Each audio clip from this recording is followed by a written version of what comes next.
India, primal ground of spirituality, a land of yearning for those in search of wisdom and salvation. It's a strange and enticing civilization, thousands of years old, situated beyond the mythical border of the Ganges River. Conquerors, and there were many, were absorbed into India, a land which has always held tight to its ancient traditions.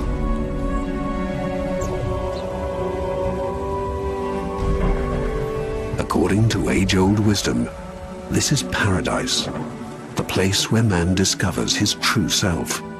Here, after many cycles of life, he finally becomes one with the all-embracing cosmos. This culture, dating back to a time of mythical darkness, has poetically passed on its unique legends and portrayed them in its astonishing architecture.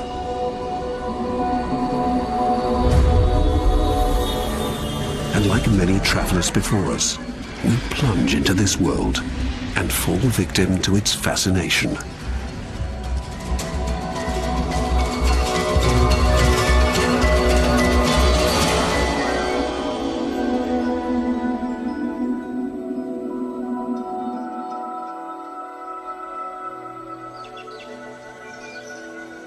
Jains make their pilgrimage to Ranakpur, believers in a religion which emerged long before the modern era.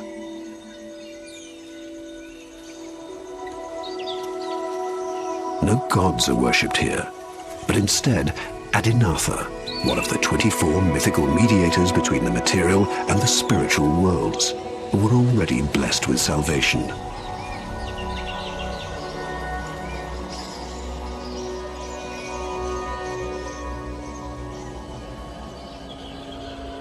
It is the aim of every soul to ascend to this ideal state of consciousness, to rise to ultimate salvation. The soul must be purified, and this is only possible through a simple, humble, and ethical way of life.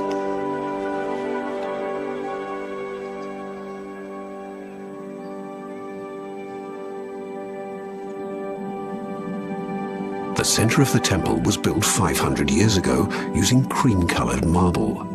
It is bright and airy and open on every side. No priests are required to perform the rituals. The believer acts on his own behalf. This is an ethically challenging religion. All living existence has a soul, not just humans, but plant and animal life too, and even water. Non-violence towards every living soul is an essential part of Jainism, and there are also rigorous dietary regulations. In fact, most professions are therefore equally taboo. The pursuit of truth and the rejection of unnecessary property are essential requirements. This is too much for most people, so Jainism, in comparison to Hinduism, is the preserve of comparatively few.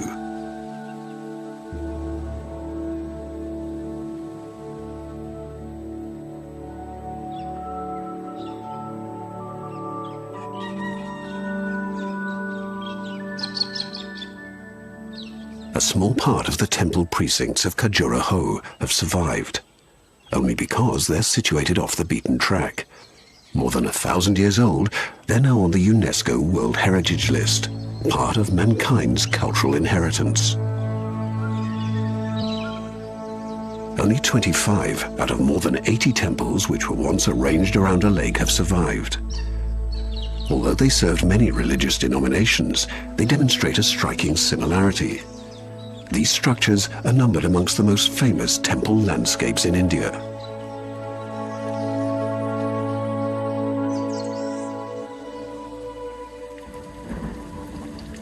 Classical Indian temple architecture is famous for its incomparably magnificent ornaments. It ranks amongst the greatest architectural highlights of human history.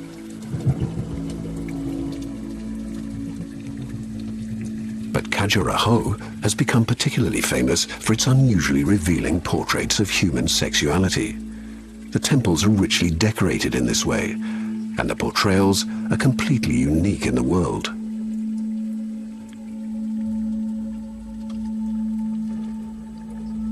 They date back to ancient fertility cults and their mother goddesses. The creation of the world was equated to sexual union.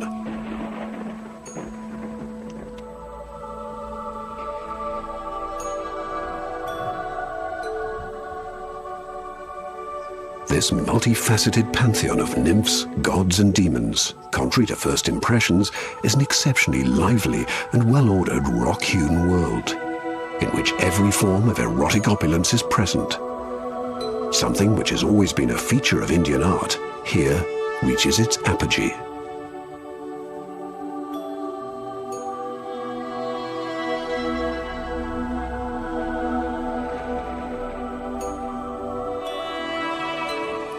After all, what we see here is a reflection of the universe, something that it is the aspiration of all earthly existence to become one with.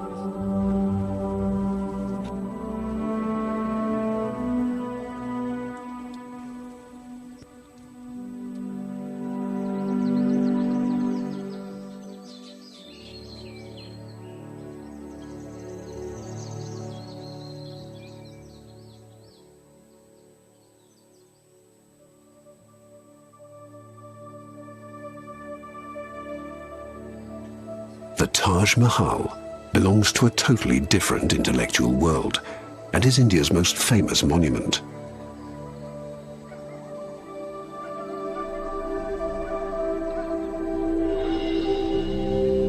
The Islamic Mughal Shah Jahan, one of the great dynastic rulers of the 17th century, spared no expense in erecting the building as a monument to his favorite wife, Mumtaz Mahal, who died while giving birth. The Taj Mahal was intended to be a part of paradise on earth. It is a gem of Indian architecture, of a magnificent aesthetic refinement beyond comparison. With perfect symmetry and an almost supernatural beauty, this building has a truly overwhelming effect.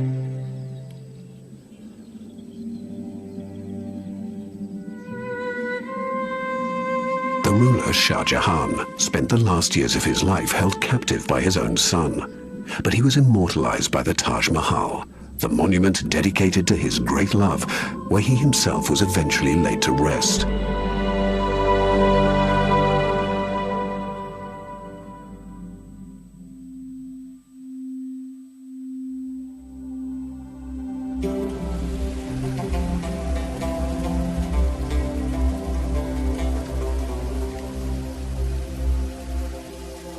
Dating from a period even longer ago than the Mughal Empire is the Qutub Minar near Delhi.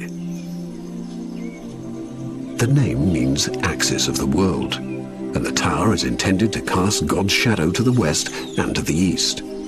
At the time, it marked the eastern border of the Islamic Empire.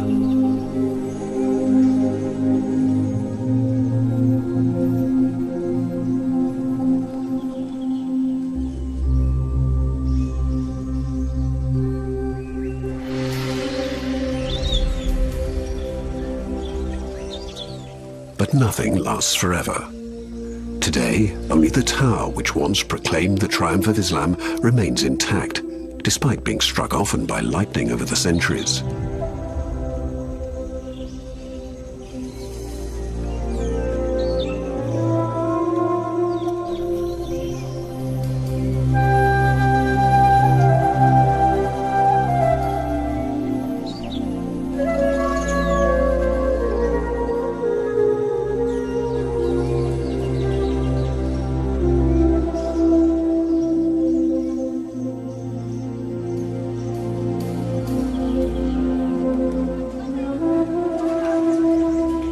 Great architectural structures in India are rarely seen as museums. They are, in fact, viewed as part of everyday life.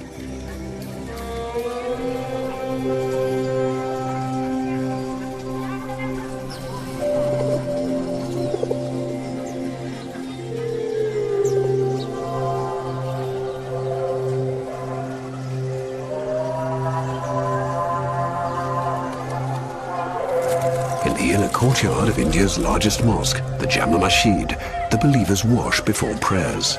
This is a ritual act.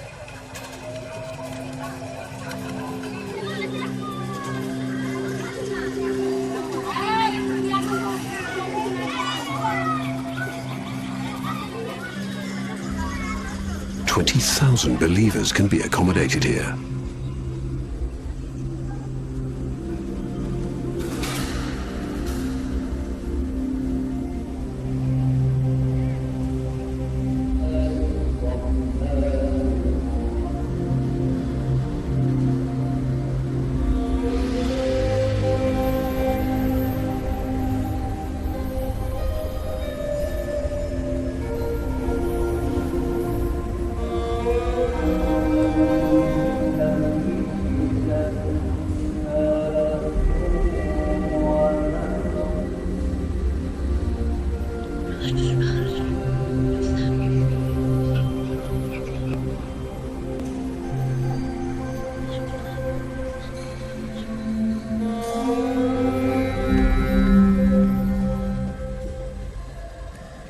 Close by the mosque lies the historic district of the Bazaar of Old Delhi.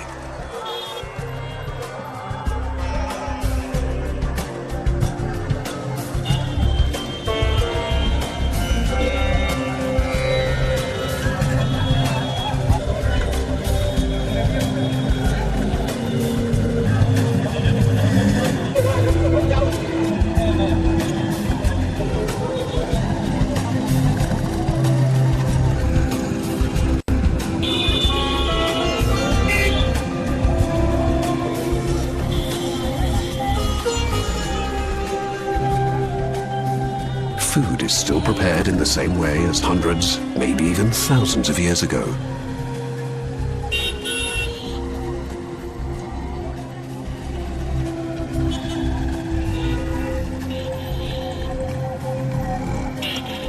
Nonetheless, this everyday life is certainly full of fascination for visitors.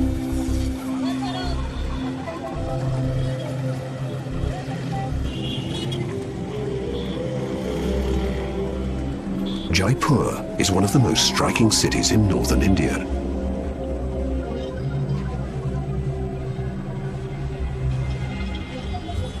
It is known as the Pink City, and the reason becomes apparent at night time. As does its construction on a strict chessboard plan. And in its center, something that looks like a palace, but actually isn't. The famous Palace of the Winds is a folly, just a facade. The wind blows through the windows, giving rise to its poetic name.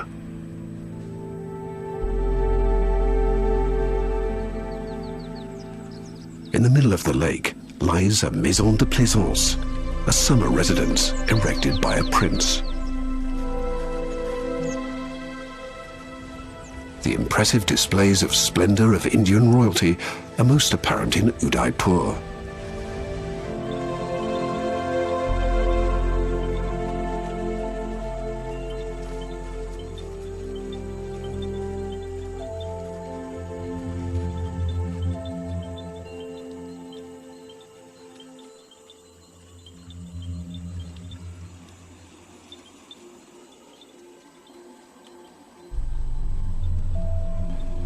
Picturesquely located by an artificial lake and surrounded by mountains, the rulers of the Rajput kingdom Mewar constructed a new royal capital.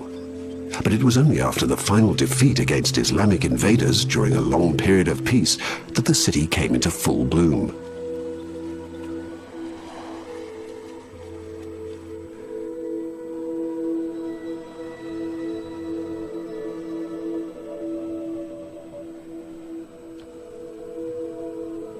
Sunrise at the edge of the Thar Desert, the land of death.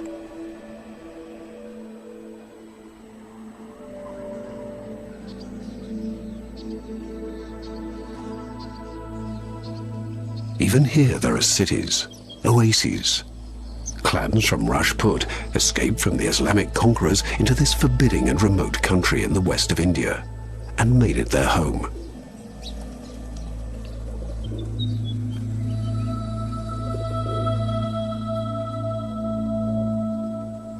They erected buildings to represent themselves in a stately fashion. These structures still stand impressively to the present day.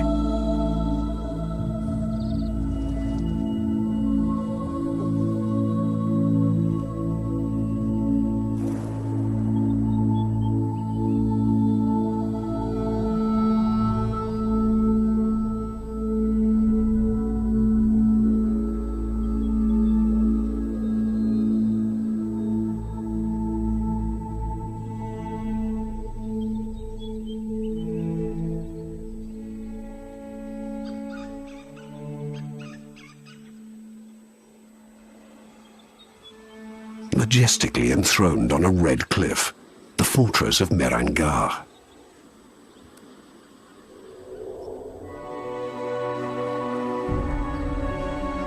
It rules over Jodhpur, the Blue City.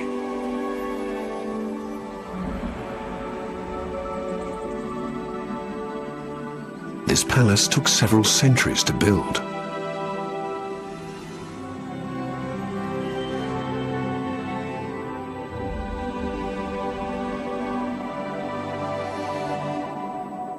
Even though the Rajputs were fierce fighters, their palaces were as luxurious as something from a dream. This precious 18th century sedan chair was coated with gold leaf and needed 12 men to carry it.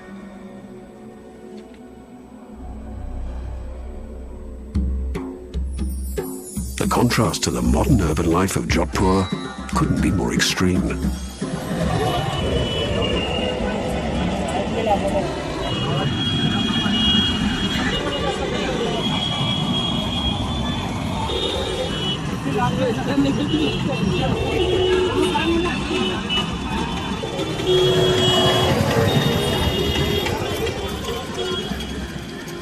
This is an India which is searching for a place between tradition and the future.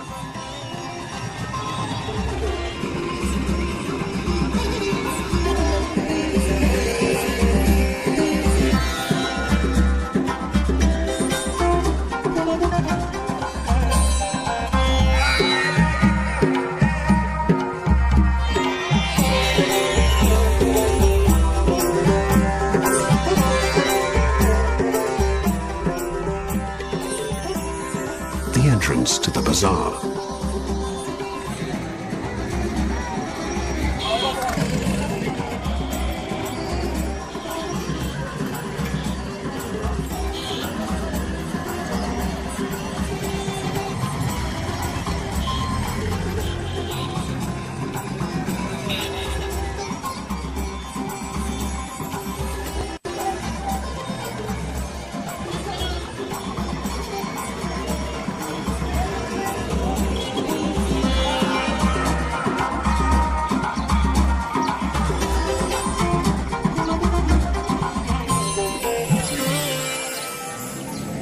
Sacred cows, something usually misunderstood in the West.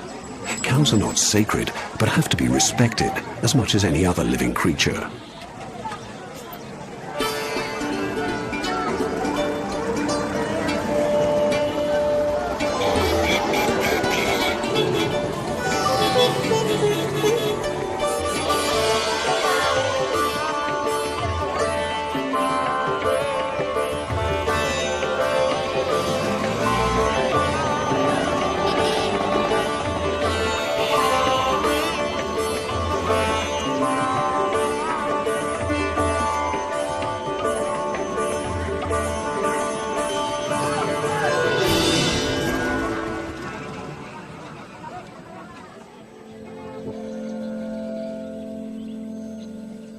Water, trees, and plenty of greenery. But Jaisalmer, an old trading post which became a residential city, is located in the desert, very close to the border with Pakistan.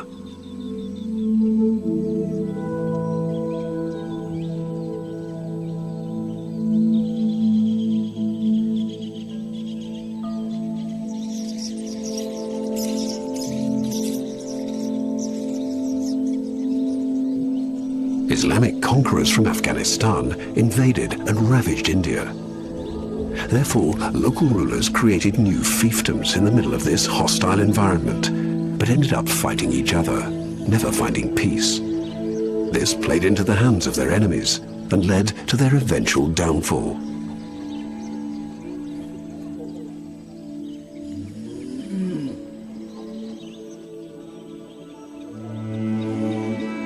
Something that makes Jaisalmer unique amongst Indian cities are the Havelis, private mansions of powerful, wealthy merchants.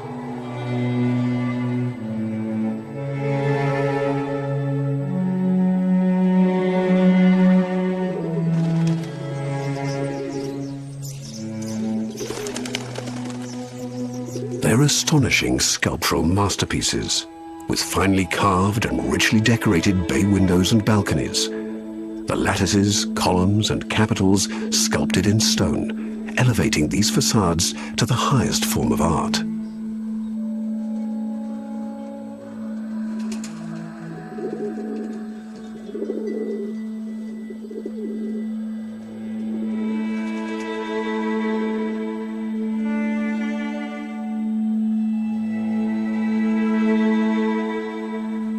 Everything, even the narrowness of the alleys, was designed to keep the almost constant extreme heat at bay.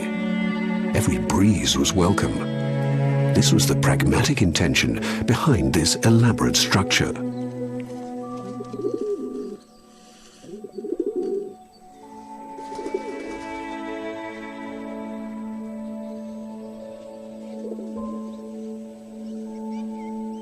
The fortress looks like a film set, built from yellow-brown sandstone, as is the whole town, which is therefore called the Golden City.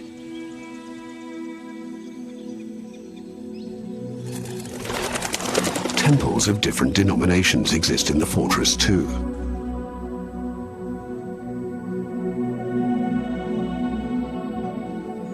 Here too, there are rich ornaments, nymphs, musicians, and dancers.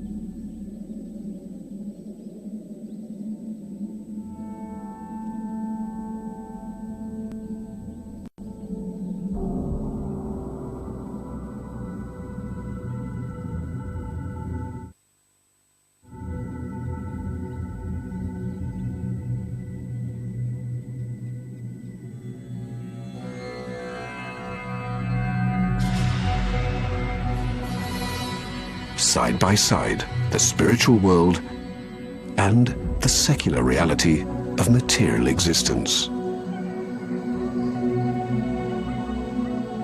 Jaisalmer was a trade city, a transit terminal for opium, spices, and grain. Camel trains left here for Afghanistan, China, Madras, and Calcutta.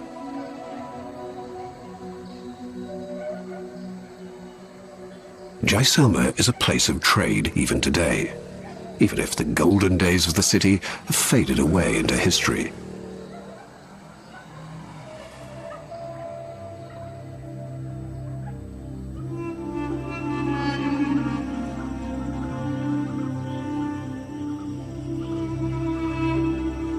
Sunrise in Ranthambore National Park.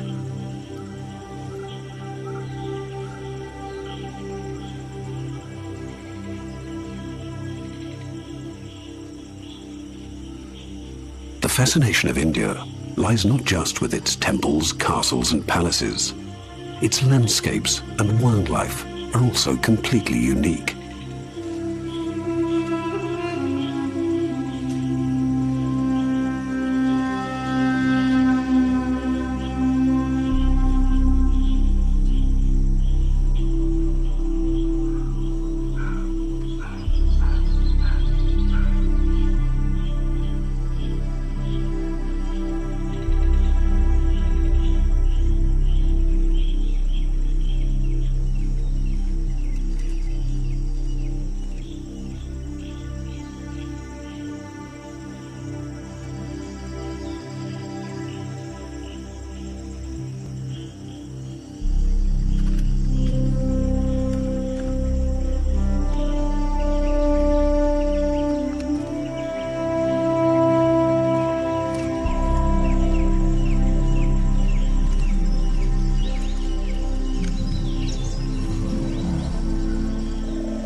Tigers live in the national park as well, but it takes a lot of luck and patience to see them.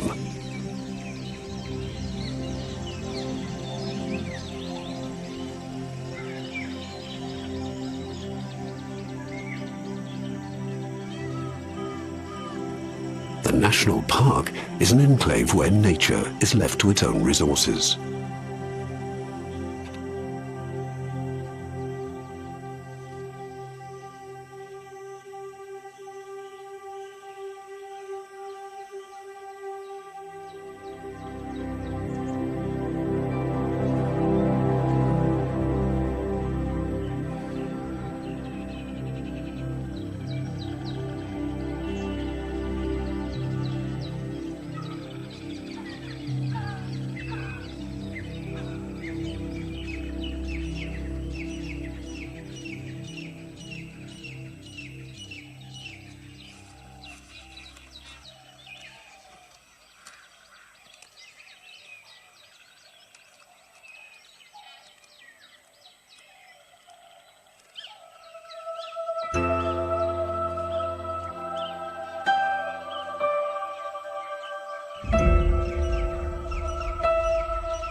And Brahma, sovereign of the world, dropped a lotus flower down to earth.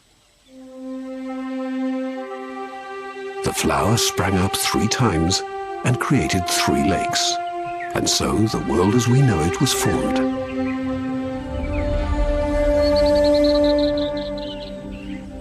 For this reason, Pushkar is one of the most divine sites of Hinduism.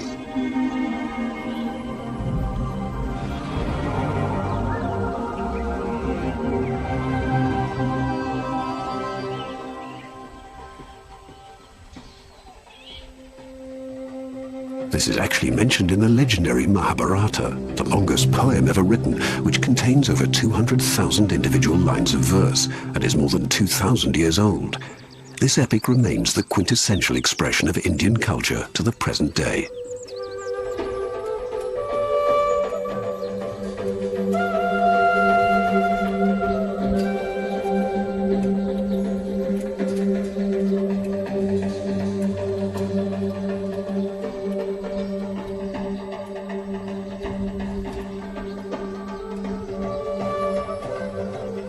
There is a completely peaceful atmosphere, and anyone who comes here is clearly serious about their belief.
As the sun rises, there is not yet much to be seen, but this is just a prelude to the biggest religious gathering in the world.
Takes place in a 12-year cycle.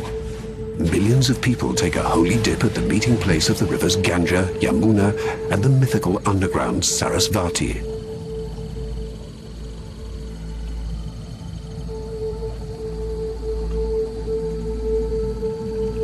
Believers arrive from all over India and all across the world. They have mostly been traveling for weeks, and quite often on foot.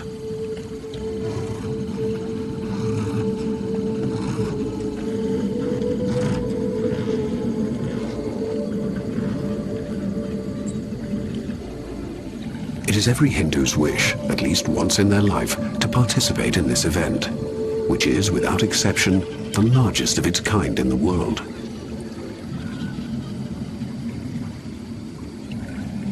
Kumbh Mela means Feast of the Jug in English. Its origins stem from the legend of the twirling of the milk ocean, when Amrita, the nectar of immortality essential to gods and humans, was spilt from a jug. One of 4 drops fell to earth, exactly here, where the pilgrims gather to celebrate the Kumbh Mela.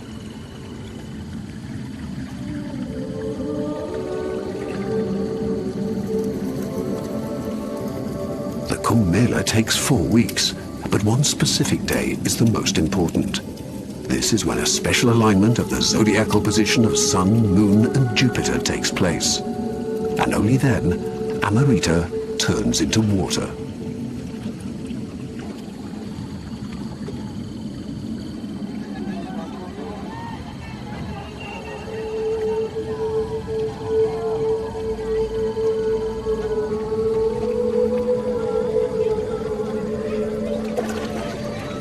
The holy day starts at midnight.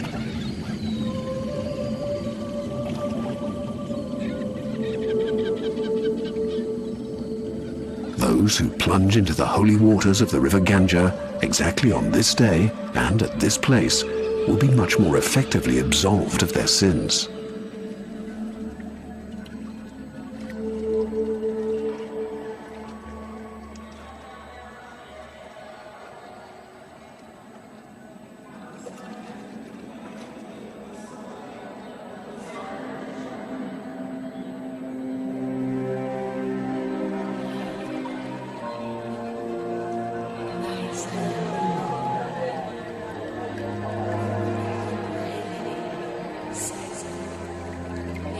This is a mystical moment, which most pilgrims have yearned for many years.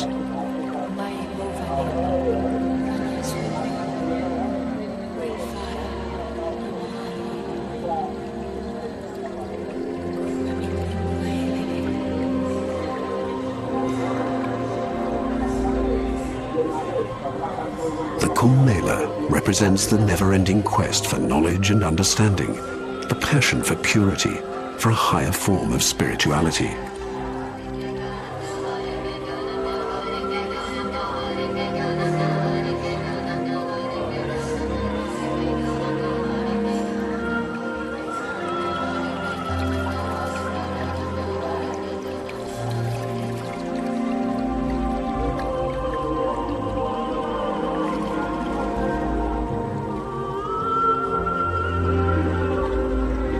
Rituals bring these people closer to what they seek.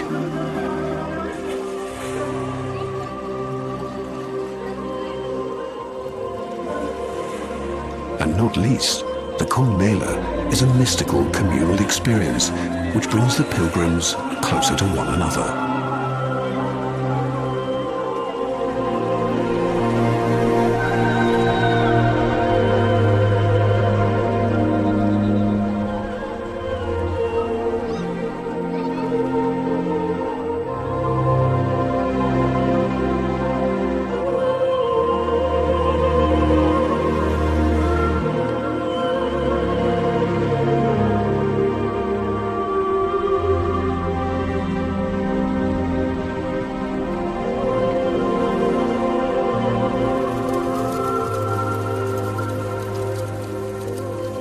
After the holy bathing, each believer feels like a new person.